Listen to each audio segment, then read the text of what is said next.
Hello everyone, welcome back on cam TV. बच्चों, previous lecture तक हमने सर्कल के कुछ बेसिक टर्म्स के बारे में इंफॉर्मेशन ले ली और उस बेसिक टर्म्स के बाद आज हमें सर्कल की एक्सरसाइज चालू करनी है। हम एक्सरसाइज नंबर 10.1 को शुरू करने से पहले आपको थोड़ा सा आगे का लेक्चर रिकैप करवा देते हैं। हमने वहाँ पे 2-3 चीज़ें सीखी कि सर्कल जो है उसकी रेडियस क्या है, उसके टेंजेंट के बारे में खास इन्फॉर्मेशन ली, टेंजेंट कितने होते हैं, टेंजेंट पॉइंट कितने होते हैं, उन सब के बारे में हमने इन्फॉर्मेशन ली। अब उसी के बेसिस पे हमें एक्सरसाइज चालू करनी है, एक्सरसाइज नंबर 10.1 जो आपके सिलेबस के अंदर पूरा करना है, ऐसा कहा गया है। तो हम उसके अंदर एक भी क्वेश्चन को एलिमिनेट नहीं करेंगे, पूरी एक्सरसाइज करेंगे। तो अच्छी तरीके से याद रखना और ध्यान से ये सारी बातें आपको लिखनी भी है, ठीक है।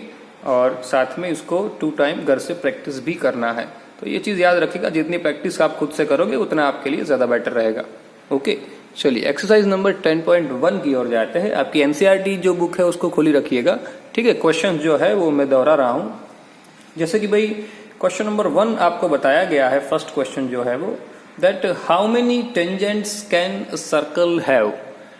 सर्कल के पास कितने टेंजेंट्स होते हैं। तो जिन्होंने मेरा फर्स्ट लेक्चर देखा है उनके दिमाग में तो तुरंत आंसर आ गया होगा, क्योंकि कोई भी सर्कल हो उस सर्कल के टेंजेंट कितने पॉसिबल हो सकते हैं भाई, जैसे कि 1, 2, 3, 4, 5, 6, 7, बहुत सारे। जितने मैं सर्कल के पॉइंट गिनूंगा उतने टेंजेंट पॉसिबल होंगे। मतलब कि यहाँ पे पहले का आंसर आप क्या लिख पाओगे, इनफाइनाइटली मैनी। क्या, इनफाइनाइटली मैनी। क्यों? क्योंकि भाई सर्कल के आसपास से, सॉरी माफ कीजिए, सर्कल के ऊपर, सर्कमफेरेंस के ऊपर इनफाइनाइटली मैनी टेंजेंट पॉसिबल है। इनफाइनाइटली मैनी टेंजेंट पॉसिबल है, ठीक है। उतने टेंजेंट्स हम ड्रॉ कर सकते हैं। ओके, ये चीज याद रखिएगा खास, ठीक है। चलिए क्वेश्चन नंबर 2 की ओर जाते हैं। फिल इन द ब्लैंक्स बताया गया है, उसमें पहला क्वेश्चन जो है उसको चालू करते हैं। फिल इन द ब्लैंक्स के अंदर फर्स्ट क्वेश्चन जो है वो क्या है। फर्स्ट क्वेश्चन हमारा जरा देख लेते हैं फिलिंग द ब्लैंक्स के अंदर। फर्स्ट क्वेश्चन है a tangent to a circle intersect, a tangent to a circle intersect it only blank points. कोई भी टेंजेंट, देखो कोई भी टेंजेंट हो, जैसे कि भाई मेरे पास कोई भी, ये मेरे पास जैसे कि टेंजेंट है, समझना अच्छी तरीके से। देखिए यहां पे जो आपको सर्कल दिख रहा है वो सर्कल के ऊपर, माफ कीजिए, सर्कल के सर्कमफेरेंस के ऊपर मैंने जैसे कि एक टेंजेंट बना दिया। जैसे कि एक लाइन एल है, वो कोई टेंजेंट है P, पॉइंट ऑफ कांटेक्ट मेरा P है, यहाँ पे सेंटर O है। अब क्वेश्चन देखिए, क्वेश्चन है कि a tangent to a circle intersect. कोई भी टेंजेंट सर्कल को इंटरसेक्ट करता है कितने पॉइंट पे भाई, 1, एक ही पॉइंट है। देखिए एक ही पॉइंट पे इंटरसेक्ट कर रहा है। अंदर जाएगा तो वो सेकेंड लाइन हो जाएगी, ठीक है ना। सो आंसर लेगा क्या, फर्स्ट आंसर रहेगा क्या, फिल इन द ब्लैंक्स के अंदर जो पहली ब्लैंक है उसके अंदर क्या लिखोगे आप, ओनली 1, सिर्फ और सिर्फ 1 पॉइंट पे ही इंटरसेक्ट हो सकता है, वरना पॉसिबिलिटी नहीं, ठीक है। चलिए सेकंड क्वेश्चन की ओर जाते हैं। सेकंड क्वेश्चन क्या कह रहा है, सेकंड क्वेश्चन कह रहा है कि line intersecting a circle in 2 points is called. चलिए वही चीज जो मैंने फर्स्ट लेक्चर में सिखाई, वही चीज बस क्वेश्चन के अंदर रिपीट हो रही है। एक ऐसी लाइन जो सर्कल को 2 पॉइंट पे इंटरसेक्ट करती है, इस लाइन को हमने क्या नाम दिया था, सेकेंड लाइन। सिंपल है, दही दिख रहा है भाई 2 लाइन पे, क्लियर। क्या कहेंगे इसको, सेकेंड लाइन, क्लियर। ओके, तो अच्छी तरीके से इसको लिख दीजिए, यही चीज आपको याद करनी है। ओके, यहाँ पे आपको क्या आएगा, सेकंड फिलअप के अंदर क्या लिखेंगे आप, सेकेंड लाइन ना। क्वेश्चन नंबर 3 की ओर जाते हैं। थर्ड क्वेश्चन क्या कह रहा है, circle can have blank parallel tangent parallel to a secant at the most. देखिए ये क्वेश्चन थोड़ा समझने लायक है। एक सर्कल जैसे कि दिया हुआ है, समझना, एक सर्कल जैसे कि दिया हुआ है, ये circle can have 2 parallel tangent. ऐसे कोई सर्कल के ऐसे 2 टेंजेंट जो कि पैरेलल है, and parallel to a secant at the most. Secant at most मतलब कि कोई भी एक सेकेंड लाइन है, सेकेंड एट मोस्ट मतलब ज्यादा से ज्यादा, बराबर। मतलब कि जैसे कि मैंने एक सर्कल, जैसे कि देखो ये एक टेंजेंट, माफ कीजिए थोड़ा क्रॉस चला गया, एक टेंजेंट मैंने ये ड्रॉ कर दिया, क्लियर। एक टेंजेंट ये ड्रॉ कर दिया L, और उसके पैरेलल सामने कोई दूसरा टेंजेंट यहाँ पे ऐसे पैरेलल ड्रॉ करना चाहूं तो ऐसे ही ड्रॉ हो सकता है, दूसरा तो पॉसिबल है नहीं, ठीक है। चलिए एक लाइन मैंने M ड्रॉ कर दी, क्वेश्चन पूछा ये गया है एक्चुअल में कि सर्कल के कितने पैरेलल टेंजेंट पॉसिबल है। एक्चुअल में सर्कल के टेंजेंट तो इनफाइनाइटली मैनी, बहुत सारे पॉसिबल है, बट सर्कल के पैरेलल तो सिर्फ 2 ही होंगे ना, एक ये और एक ये। सिकेंट एट मोस्ट, सिकेंट नहीं होनी चाहिए, जैसे कि बीच में सिकेंट लाइन में ड्रॉ कर सकता हूं, बट सिकेंट लाइन नहीं लेनी है हमें। कौन कौन सी लाइन लेनी है? हमें सिर्फ और सिर्फ टेंजेंट लाइन ही लेनी है, यानी कि ये दोनों टेंजेंट लाइन में आ गए, मतलब कि 1 और 2। आप दूसरा ऐसे थोड़ा सा भी क्लैश ड्रॉ करोगे तो वो तो अनपैरेलल हो जाएगी, माफ कीजिए नॉन पैरेलल हो जाएगी। नॉन पैरेलल हो जाएगी तो वो तो चलेगा नहीं। हमें क्वेश्चन में स्पेसिफाई किया गया है कि circle can have blank parallel tangent. Parallel tangent तो मैक्सिमम कितने पॉसिबल है according to this figure 2। Clear? इसलिए सारी बातें मैं आपको फिगर से ही समझा रहा हूं, आपको पूरा क्लियर होता जाए, ठीक है? याद रखिएगा अच्छी तरीके से। चलिए नाउ क्वेश्चन नंबर 4 की ओर जाते हैं। 4th क्वेश्चन क्या कह रहा है? The common point of a tangent to a circle and the circle. देखिए ये सर्कल है, वो सर्कल के ऊपर का कोई एक पॉइंट और टेंजेंट के ऊपर का कोई एक पॉइंट जो कि कॉमन हो, उसको कहते क्या है? अभी आपको बताया था, इसको हम कह सकते हैं या तो पॉइंट ऑफ कांटेक्ट, या तो आप उसको कह सकते हो नॉर्मल, या तो आप पूछ सकते हो उसको टेंजेंट पॉइंट। क्लियर ना? Tangent point, ready? दोनों में से कुछ भी कह सकते हो, तीनों में से, लेकिन अकॉर्डिंग टू योर बुक आप पॉइंट ऑफ कांटेक्ट लिखोगे ज्यादा बेटर रहेगा, क्योंकि आपकी बुक के अंदर पॉइंट ऑफ कांटेक्ट के बारे में बताया गया है। ओके, बाकी नेम इसके यही है, यही सारे क्वेश्चन है, आप लिख सकते हो, उसमें कोई 2 राय नहीं है। ठीक है, क्या लिखोगे आप? पॉइंट ऑफ कांटेक्ट, शॉर्ट में लिख रहा हूं, आप लोग पूरा लिख दीजिएगा। क्या? Point of contact. Okay, clear? Now this is the question number 2। Question number 3 की ओर जाते हैं। अब न्यूमेरिकल थोड़े हैं, 2 क्वेश्चन न्यूमेरिकल वाले हैं, माफ कीजिए 1 ही क्वेश्चन है। तीसरा क्वेश्चन जो है वही न्यूमेरिकल वाला आपको दिया गया है, बताया गया है। अब क्वेश्चन नंबर 3 टाइटल लगाइए, एक्सरसाइज नंबर 10.1 का क्वेश्चन नंबर 3 क्या है? देखिए बताया गया है a tangent P Q at a point P. देखिए tangent P Q at point P, मतलब कि एक सर्कल है, क्वेश्चन को समझना होता है बस, इसके अंदर और कुछ नहीं होता। एक सर्कल है, उसमें एक टेंजेंट है, चलो ये टेंजेंट हो गया।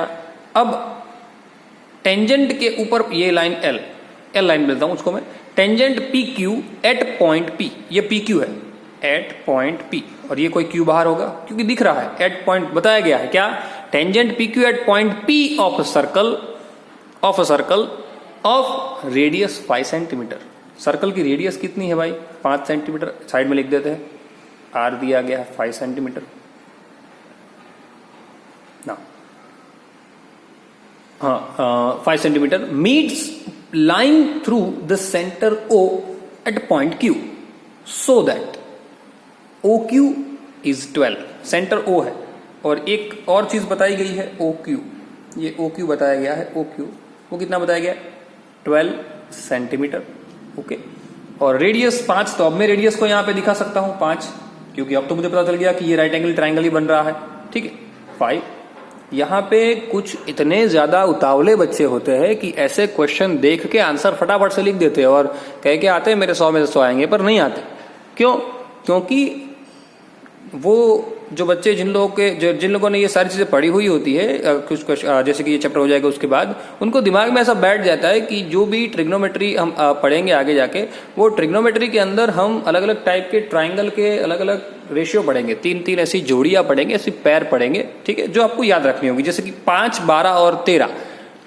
पाइथागोरस के अकॉर्डिंग 12, 5 एंड 13, ये 3 एक ऐसे पैर कह सकते हो, ट्राइड है ये 3, जो पाइथागोरस इसके अंदर अप्लाई होता ही है। लेकिन इसके अंदर सबसे बड़ी चीज ये होती है कि 13 जो होते हैं वो बड़ा होता है, और बड़ा ऑलवेज क्या होता है? राइट एंगल ट्राइंगल में हाइपो। क्लियर? वो बच्चे समझ लेते हैं कि जो 12 दिया है वो पी क्यू है, जो 12 दिया हुआ है वो पी क्यू है, मतलब वो यहां आ जाएगा। वो ऐसा समझेंगे भाई पी क्यू यहां पे आएगा, क्योंकि सबसे बड़ा तो 13 ही हो सकता है, मतलब 5, 12 और 13, तो 2 सेकंड में आंसर ला देंगे, लेकिन 13 आंसर लाएंगे, और जो ऑप्शन में दिया ही होता है, शुरुआत में ही दिया होता है, बट ये एक्चुअल में पॉसिबल नहीं होता। समझना, क्वेश्चन को समझ के आंसर सॉल्व करना, क्योंकि 5, 12 आपने गलती से यहां लिख दिया, बात खत्म हो जाएगी। आप 5 यहां पे लिख रहे हो, 12 यहां पे लिख दिया, 13 ही आएगा पाइथागोरस अप्लाई करोगे तब, बराबर। बट समझना है कि क्वेश्चन में बताया क्या गया है कि the tangent P Q at point P, tangent P Q at point P ये रहा, बराबर, of circle of radius 5 centimetre. 5 centimetre, और क्वेश्चन में स्पेसिफाई भी किया गया है OQ इज 12। क्लियर। ऐसे मैंने बहुत से मिस्टेक्स देखे हैं पुराने साल्स में, जितने भी पुराने साल हुए उसके अंदर बहुत से पेपर्स के अंदर मैंने ये चीज देखी है। तो ये ध्यान रखिएगा बच्चों, इसलिए आपको पहले से मैंने आगाह कर दिया, ये सारी बातें समझना। यहाँ पे 12, अब आपको पूछा गया है भाई फाइंड PQ, तो PQ ढूंढिए, PQ की लेंथ ढूंढिए, लेंथ ऑफ PQ। चलिए ना, अब ये चीज तो पता हो गई, मैंने आपको बताया था फर्स्ट सेशन के अंदर कि जब भी कभी किसी टेंजेंट के ऊपर सर्कल से ड्रॉ की गई लाइन जो कि परपेंडिकुलर ही होती है वो हम करते हैं, तो यहाँ पे एक ऐसा राइट एंगल ट्रायंगल फॉर्मेशन हो जाता है। अब उसके ऊपर आप पाइथागोरस लगा सकते हो। So we can apply Pythagoras theorem in triangle OPQ। We can apply Pythagoras theorem, okay, in triangle OPQ we can apply Pythagoras theorem. Pythagoras theorem आपको सिखाया गया, हाइपोटेनियस के स्क्वायर वो राइट एंगल बनाने वाली साइड के स्क्वायर के total जितना होता है। ओके, ये चीज तो हमने इस ट्रायंगल के अंदर ही डिस्कस कर ली है। सो चलो अब वैल्यू पुट करते हैं। OQ स्क्वायर यानी 12 का स्क्वायर, OP का स्क्वायर यानी 5 का स्क्वायर, PQ स्क्वायर वो तो हमें ढूंढना है। 12 का स्क्वायर पता है 144, 5 का स्क्वायर बचा है 25, 25 को इस तरफ ले लेते हैं। 144 माइनस 25 कितना हो जाएगा? 144 माइनस 25 हो जाएगा 119, वो आ गया PQ स्क्वायर। मुझे PQ स्क्वायर नहीं चाहिए भाई, मुझे PQ चाहिए। क्वेश्चन में आपको PQ पूछा गया है, find the length of PQ। तो इस तरफ भी स्क्वायर लगाना पड़ेगा। स्क्वायर रूट इस तरफ तो हट गया, लेकिन इस तरफ तो वही का वही रहा 119, बट रूट के अंदर, ठीक है, सेंटीमीटर में है सारे यूनिट, इसलिए सेंटीमीटर में लिख देते हैं। ऑप्शन में ढूंढो कौन सा ऑप्शन है। हाँ भाई चलो, डी ऑप्शन है, D option, under root 119 centimetre. तो ये चीज आप लोग याद रखिए, ये चीज ट्विस्ट करके आती है, बहुत सारी बार आती है, तो आपको समझना है ये सारी बातों को, ठीक है। चलिए नाउ आखिरी क्वेश्चन की ओर जाते हैं, क्वेश्चन नंबर 4 की ओर। क्या बताया गया है? Draw circle and 2 line parallel to a given line such that one is the tangent and the other secant to the circle. देखिए ऐसा बताया गया है कि एक ऐसी पैरेलल लाइन ड्रॉ करो जो हमारी सेकेंड लाइन और टेंजेंट लाइन के साथ है, बराबर। तो बहुत इजी है भाई ये तो। देखो सर्कल ड्रॉ कर दिया, एक सेकेंड लाइन ड्रॉ कर दी, एक टेंजेंट ड्रॉ कर दिया। अब एक ऐसी लाइन बना दो जो इसके पैरेलल हो, पर याद रखना जो सेकेंड ना हो, और जो ये देखो सेकेंड लाइन भी नहीं होनी चाहिए और टेंजेंट लाइन भी नहीं होनी चाहिए। तो जैसे कि मैं ये लाइन बना, तो जैसे कि ये लाइन, ये M आ गया, चलो एन लाइन, ये एन लाइन ऐसी मैंने ड्रॉ की जो मेरी सेकेंड लाइन L और मेरी टेंजेंट लाइन M के साथ पैरेलल है। बात खत्म, सिंपल। इतना ही तो पूछा गया था क्वेश्चन में। देखिए फिर से एक बार क्या बताया गया है, पूछा गया है, sorry, draw circle and 2 line parallel to a given line such that one is tangent and the other is secant to the circle. एक सेकेंड है और एक टेंजेंट है, तो उसके साथ ये लाइन में ड्रॉ कर सकता हूं पैरेलल। हाँ, पैरेलल है मतलब कि जैसे कि आपने एक सेकेंड ऐसे ड्रॉ की और एक टेंजेंट ऐसे किया, तो आपको एक लाइन ऐसे ड्रॉ करनी पड़ेगी, ठीक है ना। तो ध्यान रखिएगा इस बात को, ठीक है। सो बच्चों एक्सरसाइज नंबर 10.1 खत्म किया यहाँ पे। इस लेक्चर के अंदर इतना ही रखते हैं, फिर आगे दूसरे लेक्चर में दूसरे कुछ थियरम्स को सीखना है, कुछ स्टेटमेंट्स को सीखना है। तो ये चीज क्लियर हो गई सबको पहले तो, परफेक्ट, ठीक है। तो अच्छी तरीके से एक बार याद रख लीजिए। आपको चालू सेशन के दौरान भी अगर कोई डाउट निकलते हैं, चालू सेशन में कोई डाउट निकले हो, तो आप उसको साइड में मेंशन कर दीजिएगा। उसके बाद जैसे ही आप पूरा लेक्चर खत्म कर लीजिए, ये बात याद रखिएगा, पूरा लेक्चर खत्म हो जाए उसके बाद आपको फिर भी डाउट रहते हैं तो आप मुझे डायरेक्ट कॉल करके पूछ सकते हैं। दूसरी बात, वीडियो को 1-2 बार, अगर एक बार देखते हो क्लियर नहीं हुआ तो दूसरी बार उसको स्पीड में देख लीजिए। यूट्यूब के अंदर वो भी ऑप्शन दिए है, ठीक है, आप स्पीड को फास्ट करके देख सकते हो। तो पहले एक बार शांति से देख लीजिए, उसके बाद आप फटाफट भी देख सकते हो। तो वो जैसे जैसे आप वो करोगे वैसे वैसे आपके लिए ज्यादा बेटर होगा चीजें, ठीक है ना। तो इस तरीके से सारी चीजें आप लोग याद भी रख पाओगे और मैक्सिमम प्रैक्टिस भी कर पाओगे, ठीक है। सो सारी चीजों को 2 टाइम प्रैक्टिस करनी है और अच्छी तरीके से उसको याद करना है। मिलते हैं अगले लेक्चर में। Till then, thanks a lot.